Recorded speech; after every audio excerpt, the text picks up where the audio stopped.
Programa Nós por Nós Mesmos, Bloco 7, entrevista com Eugênio Koprovski. Bom, a questão das publicações, eu sempre pensei, ainda continuo pensando isso, que nós vivíamos uma época e não tinha internet, né? Esquece internet, computador, isso é coisa que pertencia aos filmes de ficção científica do Flash Gordon, Planeta Mongo, coisa assim, né? Então era totalmente irreal, nessa época, anos 80, né? E até antes, 78, 79. Então, nós também não tínhamos, como não temos hoje, grande divulgação pela grande mídia. É um evento a cá ou acolá. A única coisa que nós tínhamos era uma coluna na Gazeta Esportiva, semanal, onde a gente relatava não só os acontecimentos relacionados ao levantamento básico, powerlifting, como também ao fisiculturismo e também à luta de braço durante um tempo. Então me ocorreu da gente ter um informativo próprio, porque a grande mídia não dava importância, nós não tínhamos nada e começamos a fazer aí o boletim informativo da FPC, em 77. Mimeografado, depois xerocado, tinha lá um pessoal que tinha uma empresa que fazia isso gratuitamente, cedia o papel, cedia a máquina, e a gente montava lá né, na base da datilografia, computador para escrever, não pensa nisso, não tinha. Né? Enfim, e foi a primeira experiência. Uns anos depois, nisso, 80 e pouco, 86, 85, aí o Santarém e eu, com dois editores, fizemos a revista Musculação Desportiva. Aliás, o nome fui eu até mesmo que dei, porque eu colocava musculação enquanto esporte, porque aí eu podia inserir outras atividades relacionadas ao treinamento de força. Uma pergunta no meio, quanto que musculação ficou um termo aqui no Brasil usado? Isso aí se deve, o termo musculação, o direito sobre o uso do termo musculação nos foi concedido pelo extinto MEC, Ministério da Educação, não, MEC não, CND, Conselho Nacional de Desportos, que ainda vinha do tempo da ditadura, tal. Os conselhos regionais e os conselhos nacionais mandavam no esporte, né? Eles tinham influência direta. Então eles é que decidiam essas coisas. Houve uma época que estavam fazendo algumas competições de musculação, em boates, gays, aquela coisa toda. Eu achei que eram de fisiculturismo, né? E que estava denegrindo a imagem em função do local, em função do tipo de ambiente, em função das pessoas e em função até da forma como competiam. Aí, quando se queria interferir, eu falei, não, isso aqui é musculação, não é fisiculturismo, é outra coisa. Não era a mesma coisa. Mas, enfim, aí eu falei, opa, tá na hora da gente pegar esse nome. E é um nome muito mais, digamos, de mais mercado, né? Mais vendável, né? Musculação é muito mais vendável até hoje do que fisiculturismo, culturismo, etc. Halterofilismo. Então nós brigamos lutamos, né, para isso, durante 3 anos junto com o Conselho Nacional de Desporto, a ponto que eu acabei ficando amigo pessoal do presidente, que estava toda hora em Brasília enchendo o saco, né? E ele chegava a me atender, a suspender as reuniões para me entender pessoalmente, que era o Tubino, professor Tubino.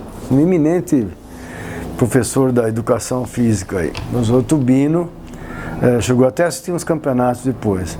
E nós tivemos que justificar uma série de coisas. Primeiro, tinha que haver uma federação internacional que usasse o termo musculação. Tinha uma. Chamava-se Federação Francesa de Haltérophilie, Culturismo e Musculação, em francês. Fédération Française de Haltérophilie, Culturismo e Musculação, né? Em inglês nem existe o direito. Então isso ficou comprovado. Então existia uma federação eclética, que é a Federação Francesa, até hoje existe com esse nome, e ela ela era, então tinha o nome musculação em inglês. Aí precisamos também de um pronunciamento da Federação Internacional, a qual eles eram afiliada, a FBB, de que nós poderíamos usar o termo musculação, também conseguimos. Aí tivemos que explicar por quê. E aí é que nós tínhamos que nos reunirmos, eu principalmente me reuni, o Santana me dava toda a estrutura científica e teórica, né? E eu era o cavalo de batalha lá no CND, explicando por que musculação, né? E para esse tipo de atividade física, né? E então, porque a ideia deles é a seguinte, que primeiro eles queriam que achavam que tudo deveria ser halterofilismo. Musculação, levantamento de peso, ia englobar tudo. Falei, mas isso já foi. No passado era assim. E aí levei documentação mostrando. Nesse tempo a entidade era eclética, hoje ela está caminhando para ser uma entidade de administração de um esporte único. Tanto é que nós já estamos formando federações de luta de braço, federações de powerlifting, etc., e a federação de fisiculturismo. E outros empecilhos, um deles, por exemplo, que foi uma boa argumentação que fizeram na época, é o seguinte, que musculação, todos os atletas sérios, né, de outros esportes também fazem, como coadjuvante para melhorar a sua performance no seu esporte. Então, por que vocês vão ter direito sobre o uso do termo? Eu falei, porque eles fazem musculação para melhorar. E o nosso pessoal compete em musculação. Por exemplo, o nosso pessoal também corre, mas não compete em corrida. Eles competem em musculação. Aí o pessoal falou, bom, isso foi muito importante, essa colocação, né?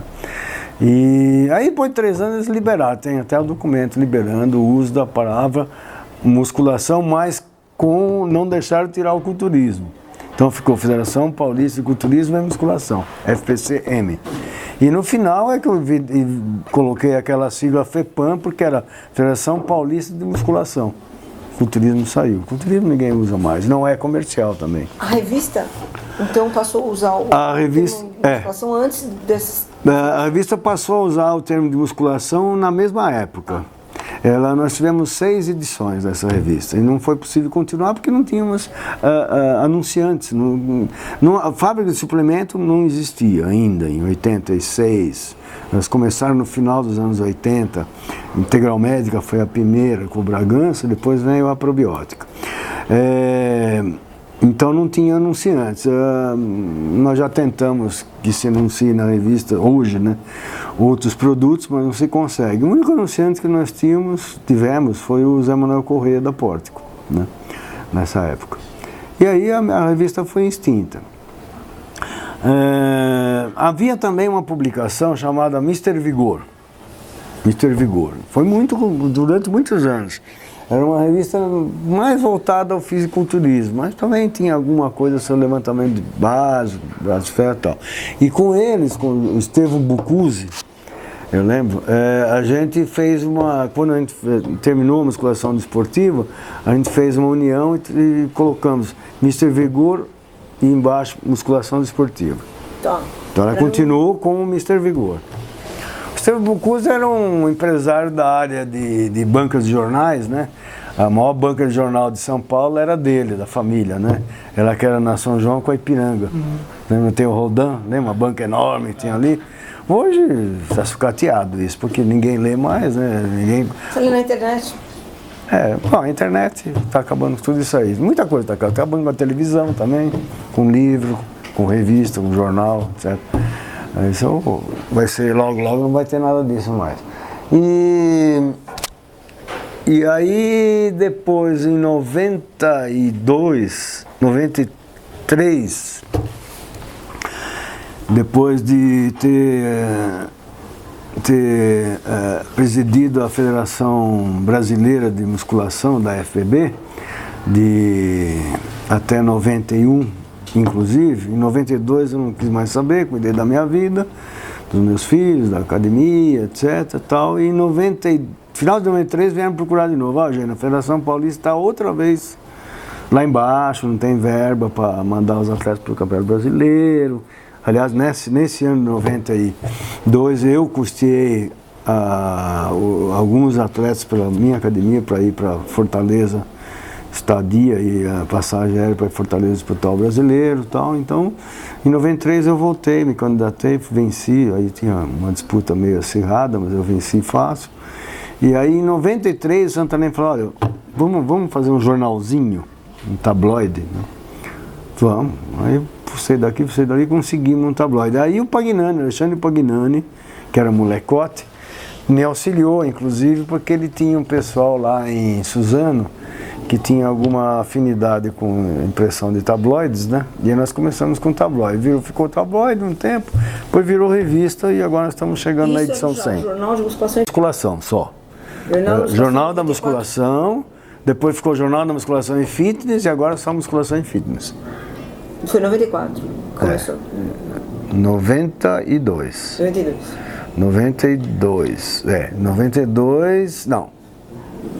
92, 93. Quando você assumiu? Em 92 eu assumi, 93 eu assumi. FEPAM. 92 teve aquele problema e em 93 eu assumi. Você assumiu a FEPAM ou a Confederação Brasileira? A FEPAM. Tá. FEPAM.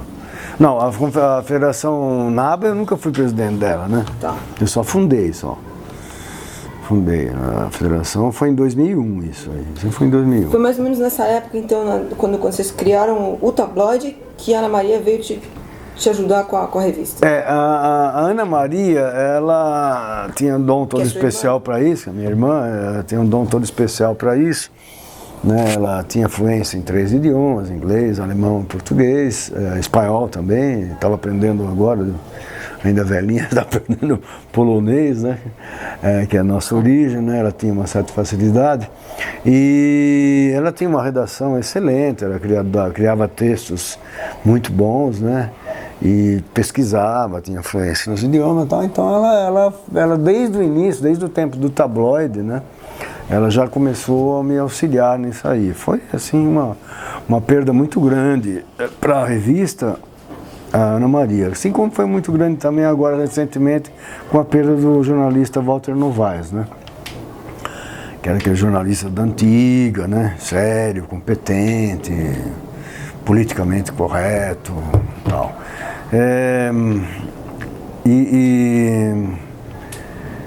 Então a revista passou a chamar hoje, né? Musculação Desportiva. Musculação e Fitness. Musculação Desportiva foi a outra, anterior. E basicamente nasceu em função disso. Nós não temos aonde divulgar o nosso esporte de forma séria, de forma correta e tal. E o que se vê por aí na grande imprensa, principalmente na televisão, ainda bem que ela vai acabar logo, né? É palhaçada, né? Tem muita gente que diz até hoje, inclusive escreve para a revista, dizendo que tem coleção como se fosse uma enciclopédia de treinamento da revista. Você acha que a revista veio preencher um vazio que sempre existiu, que ainda existe? Como que você vê isso? Não, a revista é fruto de muita pesquisa, né? Pesquisa mesmo, não é busca de artigos em sites, é pesquisa mesmo, né? Estudo. E como tem muita gente que escreve, inclusive a doutora Marília, né? Santarém e outros, a gente tem vários focos, né? Sobre o treinamento. Eu acho que se ela não é o veículo de informação principal que quem treina a sério tem hoje, mas ela contribui muito para isso, né? Ela contribui muito para isso porque muita gente, inclusive vários campeões, começaram a se interessar realmente no treinamento, começaram a se educar de forma correta no treino, com relação ao treinamento, alimentação, suplementação e até mesmo no uso de recursos ergogênicos através da revista, né? Nossa revista, modéstia à parte para todos nós que fazemos a revista, ela é séria, ela é competente, ela é honesta, né? E se nós tivermos que falar bem de uma coisa que não é verdade, a gente simplesmente prefere então não falar, né? Mas se falar, falamos a verdade, né? Recentemente um professor que é da nossa linha aí, de pensamento, né, está escrevendo alguma coisa até parecida, escreveu parecido com o seu livro, né, de volta ao não ao básico, né? Você vai de volta ao básico. De volta às origens. Escreveu um texto, eu achei muito legal. Ele focou uma academia dos anos 90, que ele é jovem ainda, né? Eu focaria uma academia dos anos 60, né? Ele focou a academia dos anos 90, e era muito diferente mesmo. O pessoal treinava forte. Não havia ainda, naquela época, nos anos 90, essa euforia toda com esteroides anabolizantes, né? E então, De Volta às Origens foi um texto interessantíssimo, que posiciona uma coisa que para mim foi ontem, nos anos 90, né? Mas para a grande maioria da molecada, do pessoal que treina hoje, é uma coisa antiga, né? São 20 e tantos anos, eles nasceram nos anos 90. E o cara já treinava, né? Então ele está fazendo colocações bastante interessantes, similares, de certa forma, alguns aspectos do seu livro De Volta às Origens, né? E então isso tudo, seus livros, o Santarém, os meus livros, que tem 3 no Prelo, a revista, tudo isso contribui muito para a educação, pelo menos dos formadores de opinião, né? Porque tem uns caras que, infelizmente, a maioria quer as coisas tudo mastigadinha, né? Você, por exemplo, eu fiz a matéria GVT, eu procurei revistas de 1940, procurei alguns sites da história da época, que algumas até saídas da FEB, que administram o esporte fisiculturismo. A mais forte, sem dúvida, é a FEB por causa da questão comercial. A segunda é a ANABA. E no Brasil nós temos essa possibilidade, né, de outras chances para o atleta além da FEB. Então esse foi o grande mérito, ter fundado a ANABA oficialmente no Brasil. Em 2001? Em 2001, é isso? Em 2001. Hoje nós estamos em 2014, né? E é um esporte difícil de ser levado, principalmente pela pecha que tem, de que são que é um indivíduo produto de hormônios, né? Infelizmente, essa culpa se deve à FBB, com seus exames antidoping, fajutos, com a criação dos mass monsters, né, a partir do Sérgio, até os caras chegaram a competir com 135 quilos, é o caso do Ronnie Coleman, tendo menos de 1,80 m, ele diz que é 1,80 m, é 1,78 m, 135 quilos de massa magra. Quer dizer, mas com um barrigão de GH, né? Que é claro que ali é uma combinação de GH com insulina e mais um monte de coisa, consumindo toneladas de drogas hormonais, e aí a mesma FBB vem fazer exames antidoping em atletas amadores. É ridículo, né? Então essas coisas não deveriam ter no mundo de hoje, né? O pessoal devia abrir um pouco mais os olhos, mas infelizmente é assim. Mas o importante é que existe uma outra chance, uma outra oportunidade, outra porta, só isso. Pessoalmente, eu não tenho nada contra quem compete lá, tanto é que o meu atleta aí, o atleta que eu treinei até o ano passado, até esse ano, foi eu que estimulei ele a ir para a FBB, porque o nível dele é um nível profissional, onde ele teria a chance de eventualmente ganhar algum dinheiro. Não é muito dinheiro não, né?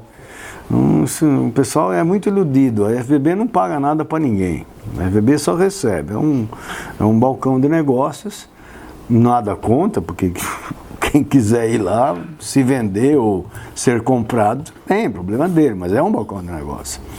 Todo mundo sabe disso. Recentemente teve um grande dirigente a nível de estado aqui que renunciou ao cargo em função disso. Não estou aqui para fazer politicagem e nem para fazer negócio. Estou aqui para cuidar do esporte. O Fernando Marques. Vou citar o nome porque isso é público. É um excelente dirigente, grande atleta, excelente dirigente, saiu por causa disso. Então, outras pessoas se assinam lá, fulano de tal e FB, Zé Mané FB da Silva. Isso é ridículo, quanto você ganha? Nada. Né? A outra entidade, pelo menos, ela é claramente amadora, né? Essa entidade põe a bandeira do profissionalismo, do Procard, etc, etc, mas o que o atleta ganha financeiramente? Nada. E ultimamente estão gastando muito com droga. Pergunta que eu ia fazer para você, que acho que muitos dos ouvintes gostariam de saber. O que o status profissional nesse esporte garante ao atleta? De benefício, o que realmente ele ganha? O que significa para o atleta ser um pró? O atleta do bodybuilding ser um profissional, por exemplo, seja da NABA, a NABA também tem o Pro, né? Procard. O que ele tem é a chance de competir profissionalmente. Tá. São poucas competições. Por exemplo, quantos esportes profissionais existem no Brasil? 2. Só 2. Futebol e rodeio. Se é que rodeio é esporte, para mim é um absurdo, né? Igual tourada, né? E por aí vai. Mas, enfim, esportes profissionais no Brasil tem 2, rodeio e futebol. No mundo todo também tem poucos esportes profissionais, mas no Brasil tem nada, né? Por quê? Porque não há investidores interessados nos outros esportes para investir pesadamente para que seja profissional. Então ter a carteirinha pró não significa ter a carteirinha nada. pró não significa nada. Ele fala, eu sou profissional, e daí? Quanto você ganha? Quanto eles te pagam por mês? Nada. Né? Ele é um profissional que ele pode competir nos campeonatos profissionais. No Brasil, o único que chegou perto de competir profissionalmente, e competiu profissionalmente, foi Eduardo Corrêa na categoria de 212 libras, né? Um que tem chance de competir nas 212, até na categoria aberta, e foi penalizado agora de uma forma, diria, indecorosa, para dizer pouco, é o Alex dos Anjos, né? O Alex dos Anjos tem condições de fazer uma bela carreira profissional, porque ele tem pouco tempo de treino, relativamente, 10 anos só. Começou a treinar direito a partir de 2007, se alimentar direito a partir de 2008, quer dizer, então tem pouco tempo, pode ainda melhorar muito. Mas em função dessa norma de que o atleta não pode nem aparecer num campeonato de uma outra entidade, eles falam outra, mas é da NABA, né? Eles penalizaram ele. Ele fez a tal infração em setembro do ano passado, né? Porque a Probiótica, que é a patrocinadora do atleta, estava presente no evento e mandou ele premiar uma categoria. Pronto. Ele infringiu uma regra da IFBB. Só que em vez de eles mandarem um documento, como a legislação esportiva prevê, pelo menos a brasileira, outro lugar do mundo deve ser a mesma coisa, né? Prevê, ele devia ter um documento. Olha, você, como atleta da FBB, se transgredir a norma, então você está suspenso por 1 ano, a partir dessa data. Não. Esperaram ele entrar num trabalho de dieta, de preparação para ir para o Arnold Classic, onde ele tinha todas as chances de ser o campeão overall absoluto, né? Porque no ano passado já ganhou a categoria com o pé nas costas, né? E agora muito superior ao ano passado, porque ele teve um problema de hérnia de disco no ano passado, tirou ele 2, 3 meses do treinamento. Eles, quando chega, sei lá, nem 30 dias antes do campeonato, resolveram comunicar verbalmente que ele estaria suspenso. Verbalmente, onde tem isso? Você vai dizer, só no Brasil. Mas a FB é uma entidade internacional. Aí, então, diante do burburinho que houve, até internacional, porque saiu tudo quanto é Face e tal, não sei o que lá e tal, aí alguns caras de entidades internacionais vieram a público dizendo, lógico, a FB não faz nada por escrito. Porque ela sabe que ela pode sofrer um processo judicial por danos, por perdas, vai ter que reembolsar e tal, e pode. Só que o atleta nunca mais vai competir lá na vida dele, né? E eu faria isso, eu entraria com uma ação judicial contra a FBB por isso. Não o fiz em função do atleta do Alex, que eu até acredito que se ele quiser continuar competindo na FBB, que até fui eu que sugeri inicialmente, ele deve trocar de técnico, né? Porque eu sou persona não grata lá, né? Em função de ser considerado um traidor, né? Porque afinal de contas eu fundei a NABA no Brasil. Eu vejo o esporte como essencialmente amador, e quando passa a ser profissional já passa um negócio, um comércio, e o ambiente profissional é feroz, né? Em qualquer esporte, e nesse não é diferente. E atletas que ganham, muita gente é iludida pensando que um bodybuilder lá nos Estados Unidos ganha rios de dinheiro. É meia dúzia de 3 ou 4, e olhe lá, que realmente ganham um dinheiro apreciável, uma quantia considerável, vamos dizer assim. O resto não dá nada. O Coleman mesmo falou que depois que ele teve o problema dele nas costas, ele teve que vender tudo que ele ganhou, porque todos os patrocínios dele acabaram da noite pro dia. Talvez ele não soube investir também, né? Mas ele também não era nenhuma fortuna o cara ganha, né? Para o ouvinte, em geral, essa dúvida que sempre paira, que traria algum benefício o cara ter um cartão, não era... Não, tem o cartão Procar. Nós temos vários atletas brasileiros com o Procar da FEB. Isso E aí? não traz nenhum investimento. Nada. Então, Nada. isso que eu acredito. Até mesmo competir internacionalmente eles não podem porque eles não têm nível técnico para isso. Uma tem. competência, em tese. Eles não Uma têm, vantagem, eles não têm o... Não tem, porque o cara vai chegar lá, tem, por exemplo, eu não vou citar o nome, para não ferir o íntimo do cara.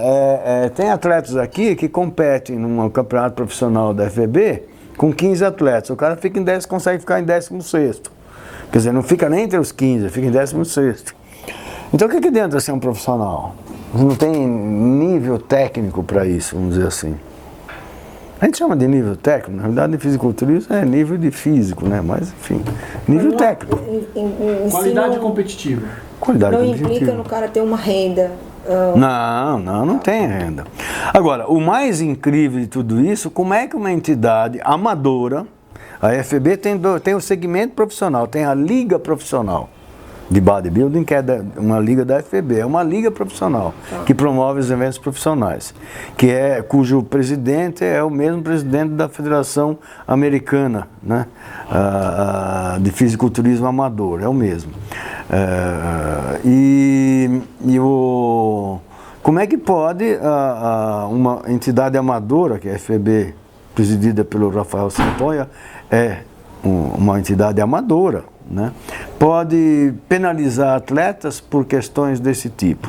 Ele não tem um contrato, não tem uma linha escrita de documento algum que o atleta pertence às quadras da FEB e que, portanto, tem que seguir as... Não tem isso.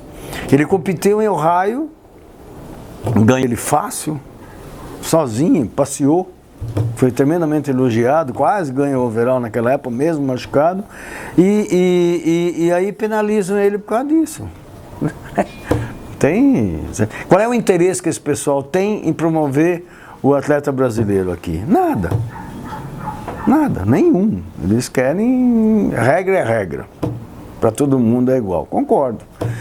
Mas não seria o caso de nós termos aí um campeão overall em Ohio, nos Estados Unidos, do Arnold Classic? E outra pergunta que eu faço também para vocês da FBB, né? Por que atletas norte-americanos não competem no Arnold Classic Ohio, dentro dos Estados Unidos? Não tem um. Pode ver, não tem um. Às vezes aparece um gatinho pingado americano lá, ou às vezes é um cara naturalizado, muitas vezes nem é isso, muitas vezes o cara competiu pelos Estados Unidos sem ser americano, mas mesmo assim, poucos atletas americanos, né, norte-americanos, da América do Norte, né, Estados Unidos da América do Norte, participam desse campeonato. Por quê? Tem caras da Europa, tem caras da América do Sul. O campeonato, o Arnold Classic Brasil, no ano passado, foi um campeonato sul-americano. Não, foi um campeonato brasileiro com alguns atletas sul-americanos. E eu sei por quê. Porque é simples. A NPC, que é a entidade norte-americana filiada à FEB, ela realiza eventos e dá um Procar para campeões de cada categoria, né? O nível é bastante alto, concordo. Mas esses atletas não têm interesse nenhum em competir no Arnold Classic porque não ganham nada com isso. Na NPC, sim, eles já ganham. Eles ganham um pé dentro do profissional, né? Tem competições lá, pré-pro, com prêmio em dinheiro, né? Então o cara ganha um pouco de prestígio, mas só lá dentro dos Estados Unidos. Nos Estados Unidos. E não faz exame antidoping. Por que as federações amadoras dos outros países são obrigadas a fazer exame antidoping, os atletas são obrigados a fazer exame antidoping em um campeonato só da FEB amadora, que é o campeonato mundial deles? Só esse campeonato que faz. No caso também não tem antidoping, é a FEB. Qual é a moral nisso? Não tem moral nenhuma. Vem assinar com a bandeira do antidoping, que é o ADA, não sei o que lá. Isso é palhaçada, sabe? E eu não sei como é que as pessoas podem ser tão assim, distraídas, né, que não percebam essas coisas. Então, assim, na verdade, nenhuma vantagem. Nos Estados Unidos, digamos, na entidade norte-americana, o cara ganha algum tipo de exposição a mais para, por exemplo, contratantes da área de moda, alguma coisa assim que... Não, o status profissional... O que nós sabemos é que nos Estados Unidos, pelo menos na região da Califórnia, né, estamos falando lá, mas certas regiões, né, e não em todos os estados, nem em todas as cidades, é a meca da musculação mundial hoje, né? Estados Unidos é a musculação mundial. Porque oferece alguns benefícios pecuniários, né, financeiros para os atletas, mas é pouco também. E é para alguns, poucos. O que se vê muito são astros do cinema de ação, por exemplo, com fisiculturismo, mas nunca competiram. Não fazem isso porque está na moda, né? Ter ser musculoso para ser herói. Herói tem que ser musculoso, né? Se você pegar o Johnny Weissmuller e comparar com o físico dos heróis de ação hoje, Johnny Weissmuller era um frango, como ela fala. E era um cara forte, né? Mas Lex Barker, como Tarzan, por exemplo, o Fantasma e esses outros heróis aí do comics, né, do gibi aí, hoje são tudo fisiculturistas. Você né? chama atenção de uma coisa interessante. A mídia televisiva e a indústria de moda valorizam um físico mais ou menos musculoso, não muito. Isso influi sobre...